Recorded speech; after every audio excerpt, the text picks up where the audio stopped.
Welcome to Adoption Roundtable, a place to encounter the latest adoption research, policy, and practice in an accessible way. This is a space for adoptees, adoptive families, birth families, and adoption professionals. I'm Dr. Emily Helder, a clinical psychologist, researcher, and professor at Calvin University. I am also the co-editor of the Routledge Handbook of Adoption, along with Dr. Alicia Marr and Dr. Gretchen Roble. In Season 1 of Adoption Roundtable, we'll be having conversations with the authors of chapters in the Handbook of Adoption. They are top international scholars in a diversity of fields, and together we'll talk about their work and what it means for understanding adoption. Hello, I'm Dr. Emily Helder, and I'm here with Dr. Darcey Merritt and Rachel Ludeke. Dr. Darcey Merritt is an associate professor at the NYU Silver School of Social Work and also a faculty fellow at the McSilver Institute for Poverty Policy and Research. And Rachel Ludeke is a PhD candidate at the Silver School of Social Work. So thanks so much for being here. Together, they wrote a chapter in the Routledge Handbook of Adoption entitled Post-Adoption Services, Needs, and Adoption Type. So I'd love to begin by just hearing from both of you about some of your current research interests and what experiences you've had in your work with the child welfare context. So I guess I'll start. So thank you for that introduction. I'm happy to be here to introduce our chapter and provide a little extra context for readers. So I have over 20 years of experience in both the public and private child welfare arenas. I mostly on the West Coast in California. So I worked with adoption agencies. I did pre-placement home assessments. I worked with a private foster family agency wherein I assessed families for appropriate foster and kinship care settings for those children. And I also worked as a supervisor for inclusion facilitators, and those are people who work with children with disabilities. So in my studies, I was trying to address questions that were unanswered in my practice years. And most of that centered around the fact that the literature does not highlight the voices and the lived experiences of the people who are interfacing with the child welfare system. So I wanted to really get in there and do some deep dives into their lived experiences and perceptions about how they parent and how they handle their family dynamics in the context of child welfare oversight and all of the processes that are involved with that. So that was the catalyst for me getting into the academy to try to answer some of these unanswered questions. Mm-hmm. My dissertation focused on children's perceptions of permanency while living in care. So I had kids who were living in kinship care, kids who were living with foster families, and kids who were still living in their birth homes in my data set. And I wanted to find out what they thought about permanency. And a specific question was, did they want to stay in their particular temporary homes permanently?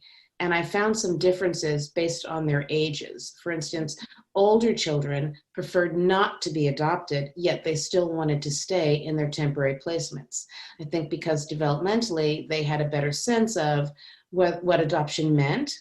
And they might not have absolutely needed to have, say, a forever home with all of the bells and whistles. They just needed to be able to have some place safe. Whereas the younger kids were more likely to say that they absolutely wanted to be adopted. So it's been published in a few different articles, but so I found that to be really interesting. And what was more interesting and also troubling was that nobody had been asking the kids how they felt about these experiences in these newly formed families. Equally, not many people or scholars are asking their parents how they feel about this. One of my mentors and colleagues is Trudy Festinger, who did a seminal work called No One Ever Asked Us. And she was one of the first scholars to really query children who had interfaced with the child welfare system on their lived experiences. And so I wanted to follow in her footprints, in her shoes. And so the work that we did that led to this chapter, we were trying to tease out the specific differences according to service type, according to adoption placement types. international adoptions, private adoptions, adoptions from either foster or kinship care. There are differences. But what remains the same, and which is the crux of my current work, is that the child welfare system is better suited to serve more meaningfully those with more privilege. For instance, people who do international adoptions, generally speaking, have more resources because they're very expensive. Other people and families that interface with the child welfare system, the people from low socioeconomic backgrounds and those Black and brown people tend to fare less well because of the oversight and the surveillance that is imposed upon them as they navigate services. They also come to the attention of child welfare services in disproportionate ways due to the disparities that are directly linked to their economic status and their ethnicity and race. So that's problematic across the board. But with regard to the adoption services, it's less well studied because adoption is considered as, well, it's wonderful, but it's also at the far end of the child welfare system spectrum. So we're moving kids into permanency, which is the goal, and we tend to pay less attention to how they're doing and what has impacted their well-being and the way in which they navigate their lives moving forward in their new homes. So my current research, I'm doing a few pilot studies now. I have an R21, and I'm trying to understand the perspectives of parents with regard to two different forms of neglect: supervisory neglect and physical neglect. My mission is to make sure that we have in the literature and infused throughout policy that parents don't generally intend to neglect their children. It's regularly due to some sort of lack of resources, low socioeconomic status, inappropriate housing, nutritional sustenance, food deserts, overcrowding in homes. There's a whole host of things that are outside of their control, yet they end up interfacing with the child welfare system and being blamed for poor parenting. So I'm trying to point out that the system in itself needs to be kind of reworked so that we are not blaming parents for things that are outside of their control, and understanding that the system has failed the parents, and therefore the parents are not living up to what we deem as optimal parenting from our privileged perches of having all the resources that we need. That's in a really quick nutshell. I could go on and on, but there's no time for that. So I hope that gave you a good overview. It did. It's such a great body of work, all the different lines of research, and really was we were familiar with your work and also with Trudy's work, and just it was a big motivator for us in asking you to write this particular chapter. So yeah, your work is very exciting to us as the editing team. Yeah. Rachel, why don't you say a bit about your own research interests and experiences as well? Okay. So again, I'm a PhD candidate, and I have been working with Dr. Merritt on that R21 parenting project, primarily helping her with scheduling and data analysis for her transcripts and all of that lovely stuff. I guess I could talk a little bit about my research background, or my background in general. So prior to becoming a PhD candidate, student, whatever, I actually worked as a project coordinator for several programs that were supposed to help with youth who were aging out of foster care but attending college full-time at Rutgers University. So in my first professional experience after getting my MSW, I worked as part of a state-run program for youth who were receiving educational training voucher, or ETV, in New Jersey. Part of their requirements for receiving that voucher also was related to them receiving supportive coaching. We don't call it counseling, because with young people, when you put forth, I'm going to counsel you every week or so, they won't come. But that's primarily the type of work that I did. And then I ultimately was able to get funding to start my own program that more broadly not only helped foster youth, but we also expanded the same sort of support program for young people who were orphaned or adopted or had some experience in foster care, but had since transitioned out. So I ran that program for about 5 years. And in that time, adoption-related issues are something that it colored the students' lives. So my experience, unlike Darcey's, has always been with the young people, their lived experiences.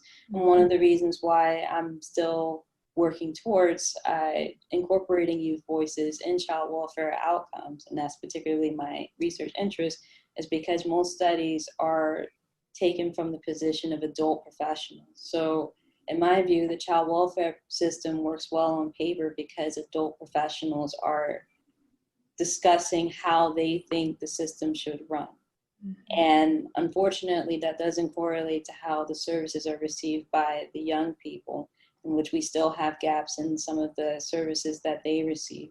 In terms of post-adoption services, we see that families that have a bit more money are getting more services, whereas in the child welfare related cases that end in adoption, usually it's the non-kin families that have a bit more of an advantage over the kinship related families, and it's due to barriers to their ability to actually access those aftercare services.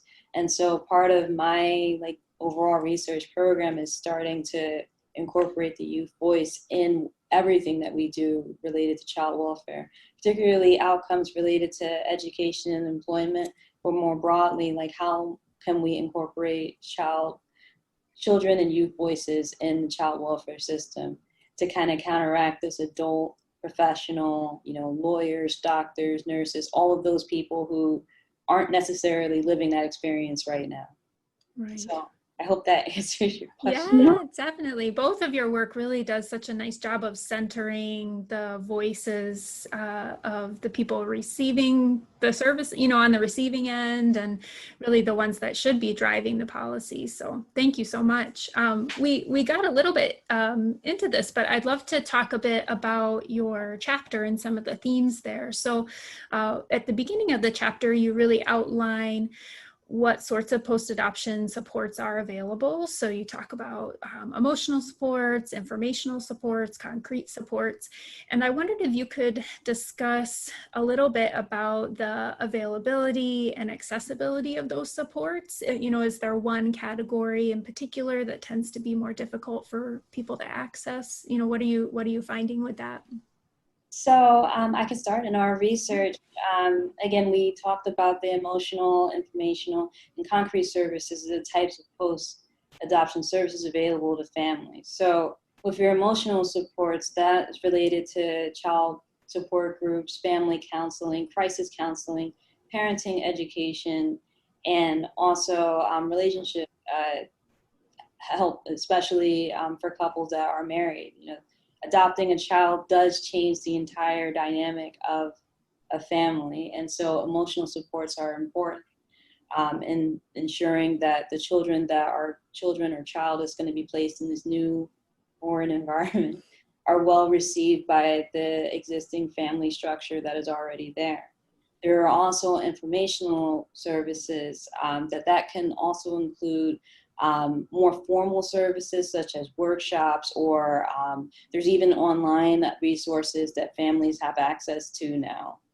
And it also, to name a few, and some of these resources can vary according to what the state has available, which is kind of a theme in our chapter, in that one of the biggest barriers is what is available to the family that has just adopted this child, whether it be a domestic adoption, an international or intercountry adoption, or child welfare related adoption. The final support that we talk about are concrete services. And in my opinion, concrete services are often the hardest to be able to gain access to. And that's related to your child care, tutoring for the child, any respite assistance, or alcohol and drug treatment for the parents that are going to be involved in this adoption. The reason why I consider that to be probably one of the hardest supports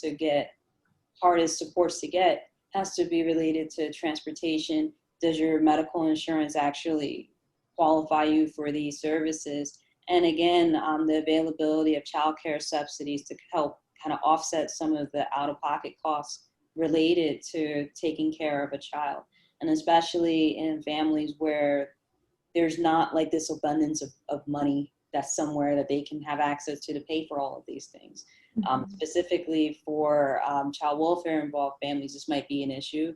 For domestic adoptions, this might be an issue. And so when you have families that have the international or intercountry adoptions, a lot of people don't think that that would be a concern, but you're taking a child from a totally different environment and you're placing him or her or them here in the United States, and there's going to be an adjustment period. So having access to these concrete services that would immediately kind of help the child, I think it's important. Not to downplay the emotional or informational services, but the concrete services, I think, still have a long ways to go in order to help the children and the families. Yeah, I would add to that and say that I think that you're correct, Rachel. The concrete services are really very, very useful, and it plays out differently according to adoption type. So we know that the intercountry or international adoptions are very costly, but so are the private adoptions. So one would think, because of the money and cost involved, money needed and cost involved in actualizing these types of adoptions, that these parents have more financial resources to access their concrete services, private care. They could have tutors, private tutors. There could be a lot more ease in accessing these types of services. However, for the child welfare type adoptions, that's more problematic because a lot of the child welfare families live in low socioeconomic status neighborhoods and environments, and a lot of these services aren't offered in their neighborhoods. It's hard to access them. There are many hoops to jump through. And then adding on top of that, if these families come from kinship care, if they're adopted through kinship care, so they're already living with their kin, one might think, well, the family is already familiar with this child and therefore it might be easier. But that doesn't mean that they don't still need the same services that their original family needed, being in the extended family. So I think the concrete and financial supports are much more meaningful and important for child welfare involved adoptions as opposed to the private or international adoptions. However, the international and private adoptions, those families might be more in need of emotional support, keeping in mind they can still probably afford to have private therapists and the such. Sure. Yeah. And this is so helpful, I think, to outline the differences by adoption type, because it seems like in planning for access to services and the types of services offered, you would want to work around those different types. Yeah. Are there besides adoption type, are there other demographic or situational factors that you're finding influence families' need for services or access to services? I would say cultural differences are important, especially with the international adoptions. So one needs to consider the culture where the child came from, any trauma that the child, particularly if they're a baby and living in an orphanage or something like that, any trauma that the child might have endured. Just moving anywhere, moving across the street is traumatic, never mind moving into a new family from another country. So these things need to be considered. Differences in schooling and educational expectations, depending on the child's age, those might need to be considered. Language barriers, there might need to be some needs that have to be addressed around that. Again, the child welfare families are probably the most challenged with regard to needs for services, but our findings from my paper with Trudy indicated a little bit of concern because we felt like those people that we anticipated would need the most services were actually the people that were not trying to access or saying they didn't need these services as much. So there is a difference in the way in which parents advocate for themselves. again, this stems to socioeconomic status. So people who are from certain echelons of society are more accustomed to advocating for themselves and asking for help. Whereas other people of different experiences with systems in this country might be more wary of asking for help, or might not wanting to have so much involvement from systems that have historically oppressed them in the past. Yeah. And in the case of some kinship families, after they've already gone through all of the issues related to being in child welfare and that oversight, they might not necessarily take advantage of the services, not because they don't need them, but because they don't want to have continued oversight or feeling like somebody's going to be telling them what to do with their child in their home. They want to be able to get the environment back to like a normal status as much as possible. Yeah. I mean, you've outlined so many different complex barriers that we're working on as a child welfare field. Yeah, I wondered if you could say a bit about how your research finds that post-adoptive services are related to even the pre-adoption preparation that some families go through, and how both of those things, how pre-adoption evals and the supports that families get after adoption, are connected with permanency. Well, I can speak on that. So because I did a lot of assessments for pre-adoptions, I've brought many babies and children to their adoptive families, and left some there that were there in temporary care, and then the caregivers decided to adopt them. So it's all in the questioning and the assessments at the pre-adoption phase, not only of the child, but also the family. So comprehensive assessments of a child's needs, a full biopsychosocial assessment. There needs to be a lot of information in order to determine and anticipate what might be needed, not only in real time when the adoption occurs, but what issues might we anticipate need to be addressed as they grow, as the children grow, as family dynamics change, family composition changes. That is directly related to the post-adoption services. So the more comprehensive one's assessment is at the pre-adoptive phase, that will dictate what services are provided for the family post-adoption, and that's extremely important. But we need to move forward and not just say, okay, we've got you adopted now, and we're going to monitor you for X amount of time and just leave you there. I think there needs to be some longitudinal work done and some regular checkups for a long period of time to reevaluate what services are needed. Again, if parents stabilize and children stabilize, they might not want it. Everybody has free will to accept or deny services. But understanding at the outset what families need, considering where children are moving to, school systems, cultural differences. There's a lot of research done on Black children who are adopted by white families. And especially like, for instance, in a time like now, that needs to be addressed. How are we dealing with that? What kind of education do the parents have on the trauma that Black kids experience just living in America? And how is that addressed, and what services might be needed according to like glitches in society, such as now? Yeah, well, and there's so much research too about how longitudinally kids adopted transracially experience more of that conflict and challenge in terms of identity development as they get older. So it seems, like you said, that longitudinal work would be so valuable for those kids in particular. Absolutely, because the developmental stages, there are different things that pop up, as they should, because that's why it's developmentally appropriate. But we need to be concerned about how kids are navigating and coping as they grow into realizing that they're different from their parents in any way that they are. Yeah. Rachel, anything you wanted to jump in with? Yeah, there's also a need to consider, at least I'm always thinking about the child in this sort of situation, and especially in child welfare involved families, and also for the other types, what happens to the other children that are not adopted out of this situation? I can speak specifically about the child welfare context because unfortunately I have seen the aftermath of that. In the middle of running one of my programs, one of my clients, her sister got adopted and she didn't. And she struggled with that because she didn't find out about the adoption until months after it happened. And, there was like this period of time where it just kind of messed with her identity as a person, her self-worth, like what made my sister so much better that she got chosen over me. And it unfortunately caused sort of a mental health crisis with her. And so I think another area of the research that we don't really do enough of is just thinking about that from the child's perspective. And that's from the person who didn't get adopted. I imagine that the sister that got adopted probably felt a bit out of place and awkward, because now you're placed into a better situation. You're not in foster care. You have a stable place that you're staying, but your sister doesn't.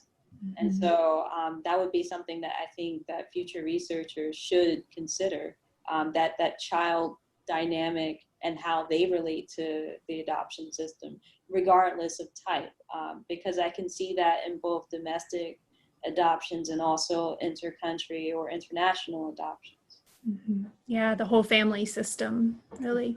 Yeah, I wondered, and we've gotten to talk a little bit about this, but one of the things I think your chapter really highlights is how much of the past research has really been centered on the adoptive parents' perspective about post-adoption services, their satisfaction, their barriers. And I wondered if you could say even more about either what research you know exists from the adoptee perspective, or additionally what kinds of studies would be helpful in kind of rounding out the research and understanding more from the adoptee perspective.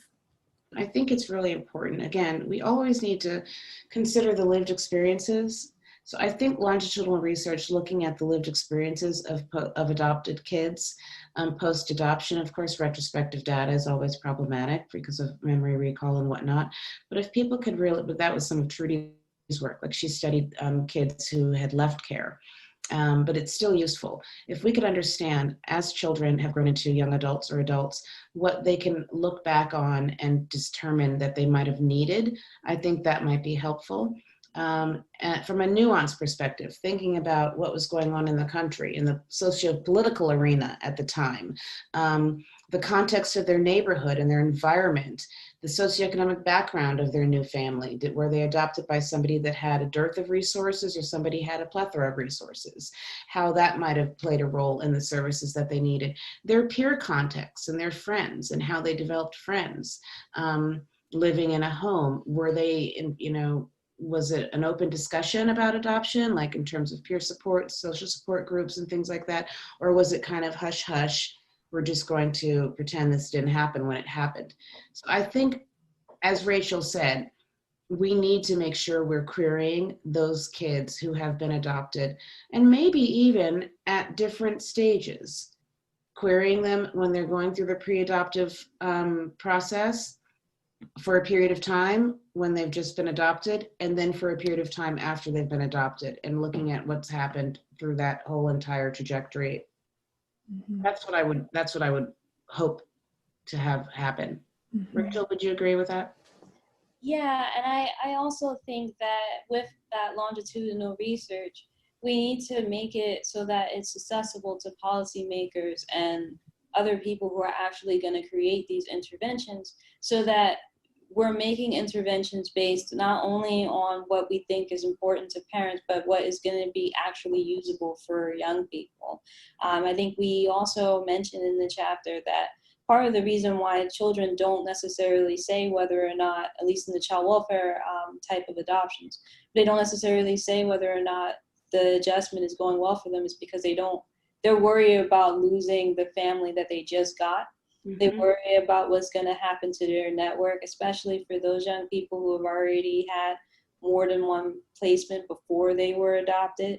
I think it would be important to look at how that changes a person. I mean, all of those network disruptions. And I forgot to mention that one of my other interests is in social network development of foster youth. When you have that many disruptions in your network, and every time you get into a new placement, you have to start over, it doesn't magically go away once you get adopted. You have to use all of those skills that you had to develop relationships before to do all of that all over again. Some kids might not necessarily have the tools or the skill set to continue to keep remaking themselves. So I'd say, in addition to like longitudinal research based on like what the young people are experiencing, we focus a little bit of that research on identity development and formation for those young people after they get adopted? Like, is there a difference pre-adoption versus post-adoption? And I'm not necessarily saying it'll be all negative. I'm just saying that we need to look at that to make more interventions that are amenable to our kids. Right. And along the lines of what you're talking about with the networks, is we don't really look at, once children are adopted, what those relationships are that they had before they were adopted, and how they're maintaining them, and how that's helping them, and how that is related to the use of services or not. Like if they've maintained a relationship with either birth families or friends, or they were in the same neighborhood, how that might have impacted their need or lack of need for a certain service. Right, right. That would be so interesting. We have another chapter in the handbook about respecting children's rights and relationships in the context of making adoption plans, and that some themes that you're bringing up were really prominent in that chapter as well. Yeah, I wanted to, because the chapter does a nice job of addressing some barriers to accessing services, and we've, in our conversation so far, we've highlighted a few, but I wondered if you could talk a bit about which ones you see as most significant, most pressing in terms of addressing. I think it's access to childcare subsidies. It's access to just child-related services in general. We don't really we need more of that. And unfortunately, because states can vary in terms of what types of services they provide families who have adopted a child, those childcare services, they're going to be different. The other thing that I think is important to consider is, as Dr. Merritt mentioned, is for some people in terms of like being able to actually get to those services. So transportation, the geographical location of those services, the quality of those services. We have situations for some child welfare involved families where the parents unfortunately have to leave their kids in not so great care centers just because they have to go to work and they can't afford the higher quality child care places that might actually, take better care of their child. They take what they can get. And so I think that's probably one of the biggest barriers, at least in my view, is just, when you want to be able to adopt a child and then you still have to go on with your life, you want to be able to have childcare. If you don't have great access to it, or what you have is not adequate, it puts a strain on the family system as a whole.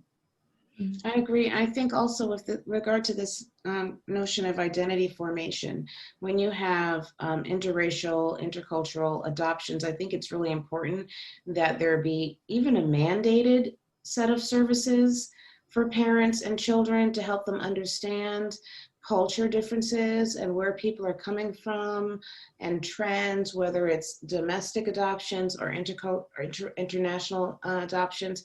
I think we don't do a good enough job at understanding the nuances of where we are, who we are as individual people and our cultures, and how to honor those identities within a new home environments. And that's a service that should probably be mandated for everybody, in my opinion. Mm-hmm, mm-hmm. Yeah, avoiding that sort of colorblind approach and really emphasizing understanding the different identities and perspectives. Yeah. As we end, I'd wonder if you'd reflect a bit about what you see as some of the major open research questions in terms of the effectiveness of the support services. So do you feel like the field in general has a good sense for what kinds of programs or services are most effective and what needs to happen? Or do you feel like this is an area that needs a lot more attention? Where would you put things right now? I think it needs a great deal more attention. I think right now the benchmarks are, did the adoption survive or did the adoption dissolve? Mm-hmm. And I think we need to move beyond that and really look at the perception of experiences and how children feel, how their own idea of their well-being, not just, oh, did we maintain this placement, so to speak, but how well has the child thrived within that placement and over time, and what's needed to address any sort of glitches or troubles along the way. Mm-hmm. So I think we need to be less stringent in just having binary, did it work or did it not work, and really look at what it meant for the child and the parents and siblings. Yeah. Rachel, what would you add? I mean, I pretty much agree with what Dr. Merritt said, but I'd also add, like, just focusing more on whether or not those children are surviving or thriving in their adoptions. Like, you'd want to be able to see more growth in them as a person, especially for the intercountry or international adoptions.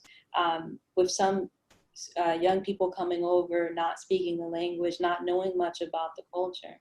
Are they actually surviving, or are they just kind of going along with the plan because, you know, the alternative, unfortunately, in some cases, is going back to where they were before. So I'd like to see more work along that avenue. Yeah. Thank you both so much for your body of research work, for writing the chapter.